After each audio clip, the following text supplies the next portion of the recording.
Hello, everybody. It's Jason here, and I am here with a longtime Midwest independent wrestler by the name of Nick Colucci. He's got a long track record especially in the state of Wisconsin, especially in the Oshkosh area. Thank you for joining me.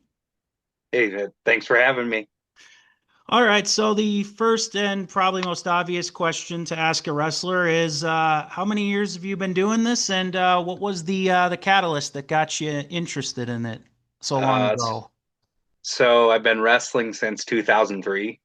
I remember as a kid, there was a little grocery store here in town, and they had a video store when you walked in the front doors. You might remember this Copps grocery store, and they had the little video store back in the day. So I remember, I mean, I couldn't tell you how old I was, but I remember browsing VHS tapes of like Survivor Series, with all the guys on them, like 89, 90-ish maybe, and Royal Rumbles. For whatever reason, those covers got me and that pulled me in. So I'd been a fan my whole life. And I don't know why, but I just thought, man, that seems like such a cool thing to do. I would love to, try it. So, of course, as I got a little bit older, I actually ventured to a bunch of shows, local shows, and met up with some people to point me in the right direction.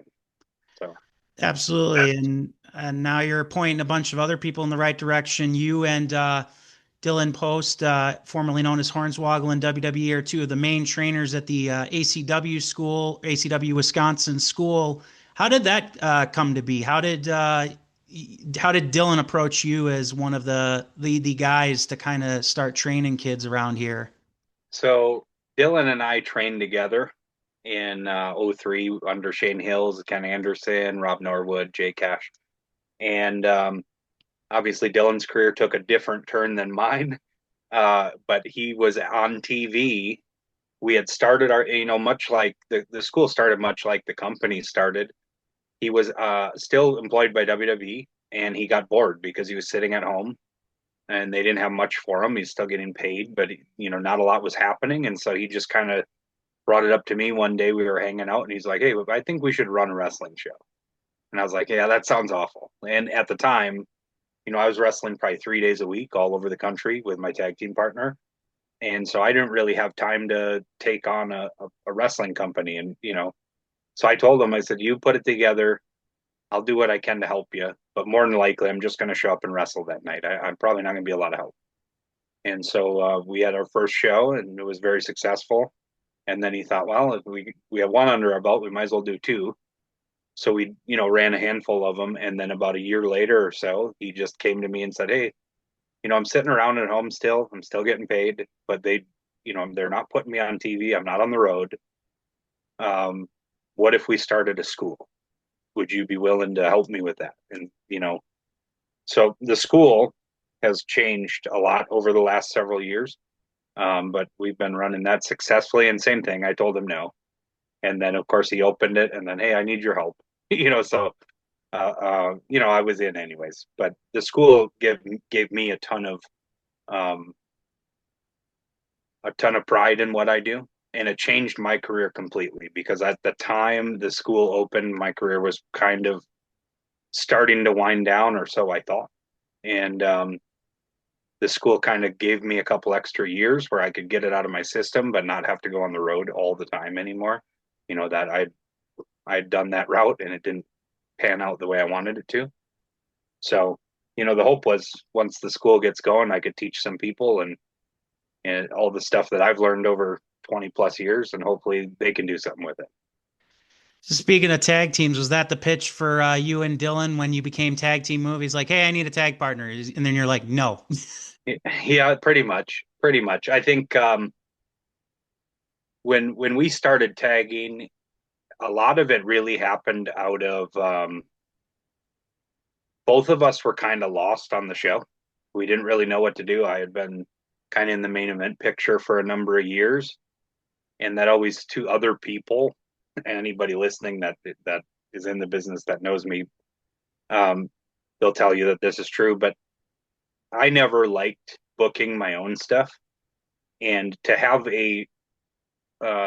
you know, a piece removed, I always let Dylan book my stuff for me. That way, nobody could go, oh, well, he owns part of the company and he runs the school, and of course, he's the champion, right? So, and I never wanted people to feel that way. So I always made sure, even though maybe they didn't know, I always made sure Dylan booked it for me. But I think that me on top kind of ran its course for a while. And so I was just in the middle trying to figure out what I was going to do. And then Dylan was, he wasn't on every show, but he wanted to be, at that point, he wasn't with WWE anymore and he wanted to be more regular at home. He wasn't getting as many indie bookings. So it's kind of made sense for the two of us to go out there and just two best buddies, you know. Is it easy? Is it easy to tag with somebody that you're best friends with, or does that make it a little more difficult? Like, you just know each other's moves so well, or do you find Uh, yourself trying to reinvent yourselves as a team? yeah, so specifically teaming with Dylan comes with its own set of challenges because um, obviously he's physically uh he's only got so much he can give, right? So he's a little limited in that direction, which means I get beat up a little more, but that's for my whole career, that's kind of been the thing. My old tag partner was much bigger, so I got beat up more. Um, so it comes with its challenges. I'll say that teaming with Dylan is different because we get along really well, but we don't see wrestling the same. And so there's a lot of like little bit of arguing back and forth of what we think is the best, thing in a match or whatever. Because he sees it differently. He has a whole different experience than I do with wrestling and the wrestling business, of course. Speaking of your experience with the wrestling business, what would you say is your wrestling style and how you kind of, you kind of developed your own style and your own persona over the years?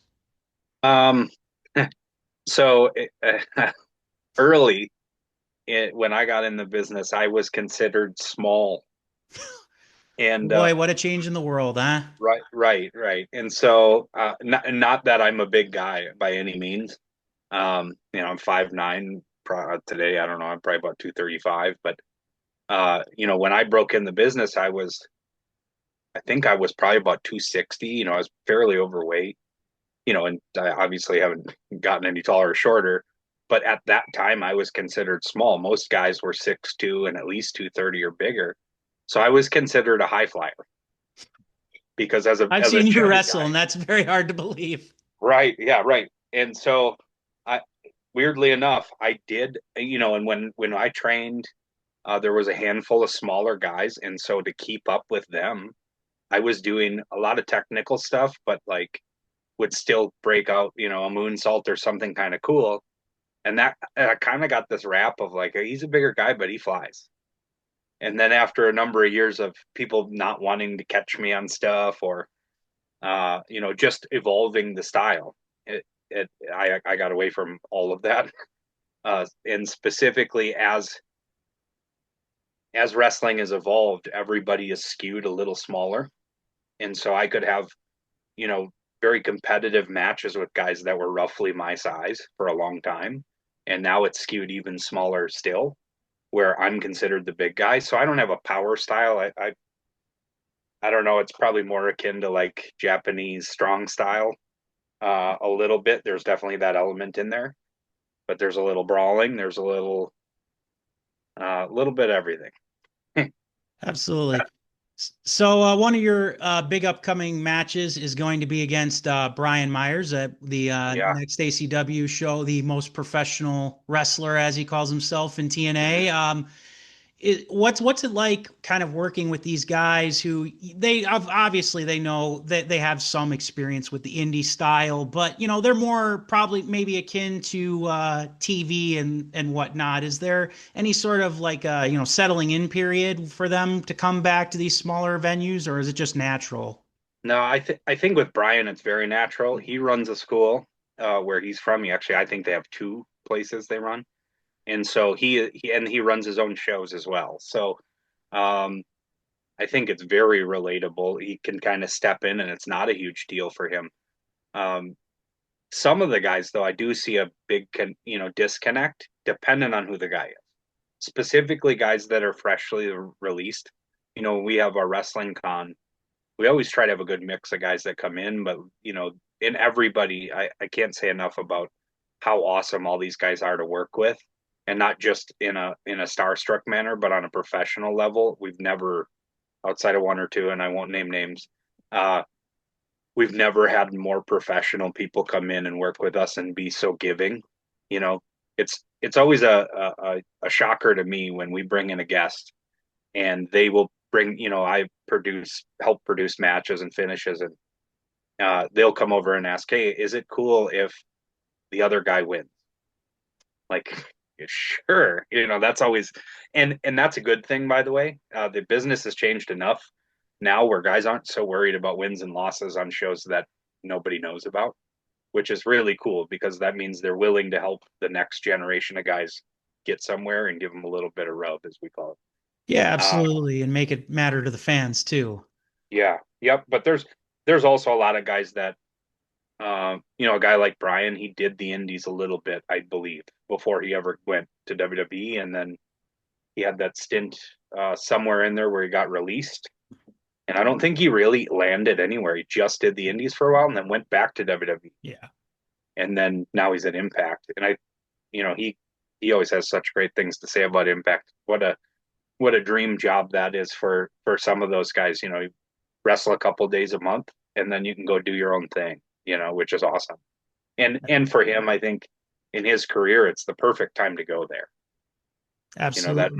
that 3 or 4 days on the road is not when you got kids and a family, that's tough. So I think he's very blessed that he's been able to live a little bit all of them. Absolutely.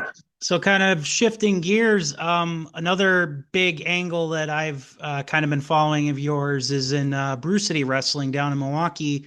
Yeah, Ironically, with one of your former trainees, Kayvon Lee, who you yeah. were tag team champions with, and he recently put the boots to you after losing the belts.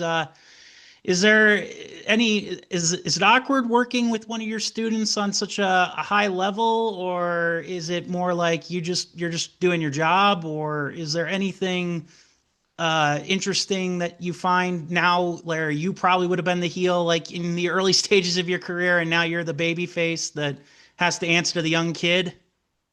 Uh, I'll tell you on a completely open book. As I get older, I get far more anxiety, and a lot of it comes from a lot of our students that come in and specifically working with our students because they put me on a pedestal of coach and he knows everything and whatever, right? But as I get older, I really am concerned about being able to perform at the level I used to be able to, uh, you know, and I know that I kind of can't, right? Obviously, I'm not the wrestler I was 10 years ago or 5 years ago. It's slowly declining. And so getting in the ring with guys like Kevon or, um, a Miles Mason or any of our former students, they all put me on this giant pedestal that I'm afraid I can't meet. And so I'm always worried about disappointing them and then them leaving the match thinking like, oh, that's all that guy is. That I thought he was better than that kind of thing. But also, so there's challenges with that. My goal from day one, I was taught day one is no matter what, leave the business better than you found it. And so that has been my marching orders as I look at it. And so I take that to heart and I try to make sure that even if I wrestle these younger guys and we have a bad match, they got to learn something. They got to have some fun. Hopefully they take something away. Hopefully I can give them a piece of me that they can carry on somewhere. And so, yeah, I'll tell you as I get start winding this thing down, the anxiety gets more and more. But I can't say enough about guys like Key. He's such a good guy, and that's to me it's really important um, what kind of person you are because the wrestling business for a long time was filled with really bad people, and you had to figure out how to navigate that. And I feel like I've done my fair share of weeding those people out, and so have a lot of other guys. But having genuinely good human beings be able to come and learn and then perform at such a high level, a guy like Key, I mean, he's so good, you know, and he's just getting started. So that there isn't a ceiling on what his career could be, and that's important. And I hope that some way I can aid in that, you know. But yeah, it's pretty cool. It's also cool to be able to take a lot of these guys from our school and bring them to new companies and expose them to other trainers, other promoters, and see what their feedback is. And I'm not tuning my own horn, but we always get crazy good feedback on our guys. They're professional, they work hard, everybody's very good. And that's kind of by design. We don't When we graduate guys out of the school, it's we make sure they're over prepared typically. So Well, yeah, absolutely. And not to put my own self over, but when I was trying to train very briefly with you guys, just washed out, just didn't have the time, among other factors that didn't work out. But I can definitely say you ran a tight ship. And I only wish I could have stuck with it more or had better scheduling. Just the cards didn't break my way. But if you definitely do want a way to break in the business, like check around like every 6 months to a year. These guys are running a school, and yeah, they'll get you ready the right way if you can commit to it. absolutely. Yeah. We try to stagger it. So about every 6 months we start a new class. Right. Um, and I always tell everybody there's no day one you come in, you don't have to be 6'2" and jack. You just come in and give me everything you got every week, and I'll do my damnedest to get you there. And unfortunately, what we found out is that everybody, or not everybody, but a lot of people love wrestling, but wrestling isn't always for everybody. As much as people love it, we've had people come in and they love it so much, but the minute they take a bump, they realize there's not a lot of fake about it. It Hmm. hurts, you know. Yep. And so then they realize very quickly their dreams are washed away, and that sucks because I hate seeing that part of it.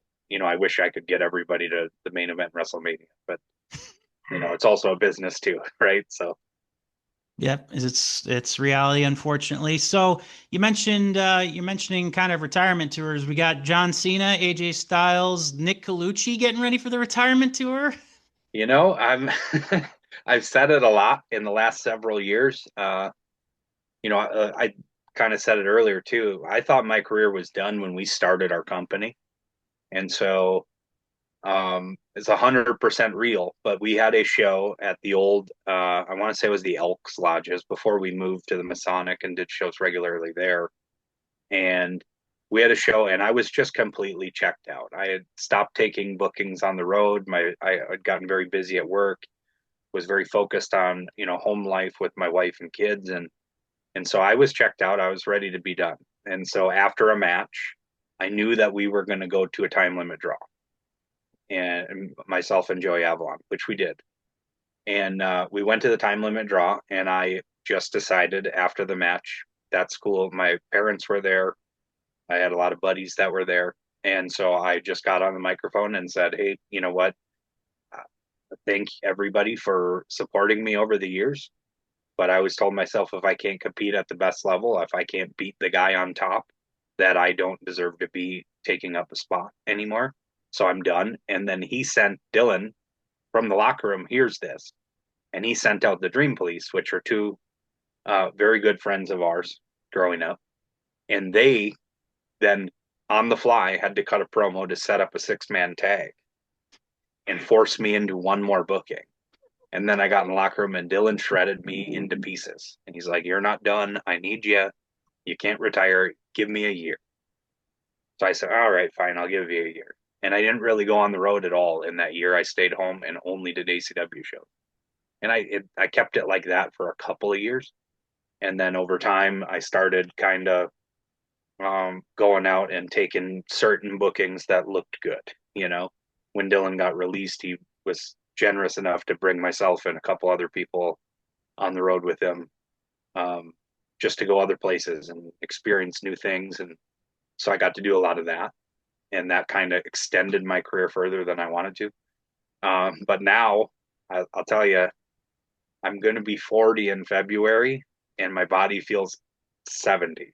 you know, so I can't say yes, I'm going to retire. I always said if I did, I wouldn't let anybody know it. I just would stop taking bookings, and all of a sudden, you'd one day, a year or two from now, you go, "Hey, what the heck? Where is he?"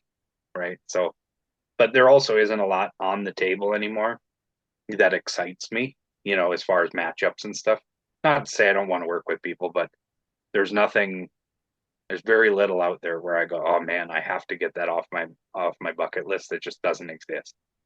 So Fair enough. You know where your priorities are. So, you mentioned being out on the road a lot back in the day. Any favorite road memories that you feel comfortable enough sharing? Um, I mean, I've got a lot. I've got so many. I'll tell you a fun story. We're booked in myself and my tag team partner at the time, Pure City Bruiser from Ring of Honor. Oh my God, I love him. He's so Yep. awesome. Awesome dude. Matt So we were, Winchester. yep. So we were a tag team for a long time, and it was the two of us and two students. So he would always take on students down in Milwaukee, and they'd go on the road, and then I'd help train them. Before shows, they get in the ring with us. We'd roll around and stuff. And so I believe it was Sean Priest and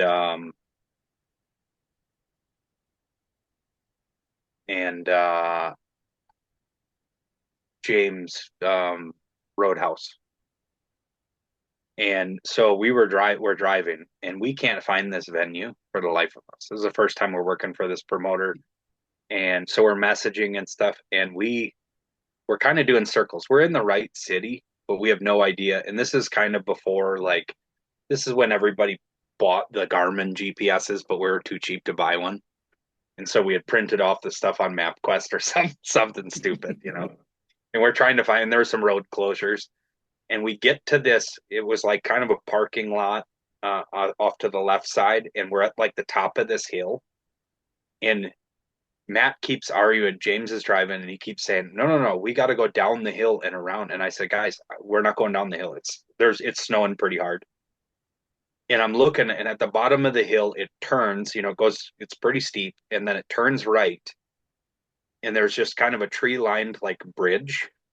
And it looks like to me, because I see a bunch of flashing lights, like there's a car they're pulling out of the water, right? So I'm like, nah, we're not going down the hill. I will get out of the car and meet you guys at the bottom. But when you see flashing lights in snow at the bottom of a slippery hill, you don't drive down. He insisted forever. I mean, so I finally talked them out of driving down the thing, and we stopped at a McDonald's to ask for directions to the building. And the whole time in the McDonald's, we ordered some food or whatever, and we're arguing. We should have just drove down the hill. That's the way to go. Guys, I'm not trying to end up in a lake in Minnesota. There's, 10,000 of them, and I don't want to be in any of them. So, but Uh, yeah, we had a lot of fun. The one takeaway, and I'm trying to make it up now in life as I get older and I have a little bit of money to do so, is I've gotten to travel all over the country and wrestle, which is awesome. But the reality of it is, as much as people think, "Oh yeah, you get to live your dream, and it must be so cool to go." I've been to every major city in the country probably and wrestled in all sorts of different buildings, everything from a bar to an arena, and didn't get to see any of it. Any city we went to, it was show up at the building, get ready, do the match, be done, find a local bar, go to the hotel. That was it. So we didn't ever get to explore. So now, as I get older, and I'm not on the road as much, my wife and I, and we've made it a point to take our kids and make sure that they're cultured and show them places. Because as a kid, I never left the state really. So we take little family trips all over the place, which is pretty cool. all right. That's amazing. I mean, yeah, that's one of those things that they is undersold about wrestling is that sure you go from town to town, but it's very rare that people like get to shoot photos for Instagram or their Right. social medias. That's like a big guy privilege and the big company Yeah, privilege. So for sure. And uh, even those guys, because I did a lot of extra work for WWE, so that I got to see a lot of really cool places um, because of them booking me, and even then, you're there. That's a 12-hour day. You're there at noon or 1 o'clock, and you don't leave the building till midnight, 1 o'clock, and then you have to drive to the next town. So there is no time unless it was like, back in the day when I was doing extra work, you would do Raw. Sometimes you get a pay-per-view on a Sunday, but your normal loop would be, Raw on Monday, and then you drive 3, 4, 5 hours to the next town in the middle of the night, find a crappy hotel and sleep for an hour, and then go, shower, go to the next building, and then they would do SmackDown. And then usually Tuesday nights, everybody partied because they go home. So, the roster, they find a local bar or a place where they could kind of hide out in the back or something and hang out. And I was always worried about getting home because I had to work on Wednesday. Those guys get to fly home. I got to drive, so I didn't really get to even explore a lot of that unless it was local, of course. yeah, it just reminds me of the one quote in Bobby Heenan's book, very beginning. He's like, "So you want to be a pro wrestler? Well, why the hell would you want to be a professional wrestler?" He would always get Right. asked. Yeah. Right. And it's not a luxurious lifestyle. By the way, I believe WWE, I know AEW, they work really hard to try to change that for guys. But and Dylan would be a great interview for you at some point, but he could tell you there were times where I would have to go. He lived in Green Bay for a long time in De Pere, and I would have to go to his place. He had a roommate all the time, but I'd have to go there and like make sure that his roommate got the mail and took his checks to the bank and made sure he had money in his account and all that stuff. Just because he'd be on the road for 40 days in a row. They do so many local, not local, but US dates, and then maybe they do 20 days in Europe and then come back and do a week and a half in the States before he come home. Then he come home, not even have enough time to do laundry and be on a plane to go someplace else the next day. And I think they've really worked on making that life a little easier for people, which is good. All right, last thing here. What would be your personal outside of like the trainer mindset? What would be your advice to anybody who is either on the fence about committing or to be a wrestler or wants to just remain a fan or how would you recommend that they think about training in as a wrestler? So, we kind of covered that a little bit. Unfortunately, wrestling's not for everyone. It's not in the cards for everyone. The plus side is wrestling has become more inclusive, and so there are more options for people. Um, what I would say is, you get what you put in, right? And so if you go into it and you're not going to give it everything, then you're kind of in trouble from day one. You have like wrestling is the largest commitment you're going to make in life. Usually, I tell guys a few weeks into class. I don't know if I told when you came. I don't know if I told Hmm. you this, but um, you know, you you end up falling in love with this thing that's never going to love you back, right? You're going to dedicate all of your time and effort into trying to become something, and the chances of actually getting anywhere is very slim. You're going to miss everything. You're going to spend every waking moment worrying about wrestling or doing wrestling things. And at the end of the day, it is a giant commitment that will never pay you back. It just doesn't. And so, um, but if you give it everything you got and you love it as much as you can, it's still worth it in the end. That's the way I look at it. Wrestling has been very good to me for 20 plus years, as much as sometimes I wish I could have a couple of those matches back or a couple of those bumps back or whatever. I wouldn't change it for the world. It helped put food on my table when I had to. And it's also given me a life of experiences, friendships, all that stuff that I never would have guessed I would have had out of school. But it wasn't easy, and I paid the price for every bit of it too. So uh, you know, it's I would just tell people, if it's on your list, if it's something that you really want to do, or it's something you think you want to do, try it. What's the worst that happens? It doesn't work out, and then at least you gave it a shot. And there's a lot of people in life that are afraid to make a step. I would tell you, whether it's coming to our school, if you're local, or if you go to another school, I mean, reach out to a place and see if you can go in there, feel it out, and at least give it a shot. Because if I hadn't, I wouldn't have been the same human I am. So, Very wise words to close us out here. Is there anything you'd like to promote? Any social medias or anything, or any of the upcoming shows you want to shout out really quick here at the end, Mr. Colucci? so I don't have any dates in front of me, and unfortunately I'm awful at them. I would just say, uh, check out ACW Wisconsin. I believe we have a show coming up. Myself and Brian Myers. We're going to find out who's going to be the first ever inductee into the ACW Hall of Fame, which is pretty cool. We have some big things coming up.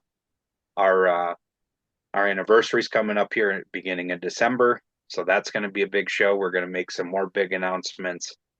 There's a lot of things in the works right now, behind the scenes stuff that is it's going to change the company for the better, I think. But there's going to be some opportunities for a lot of people coming up here.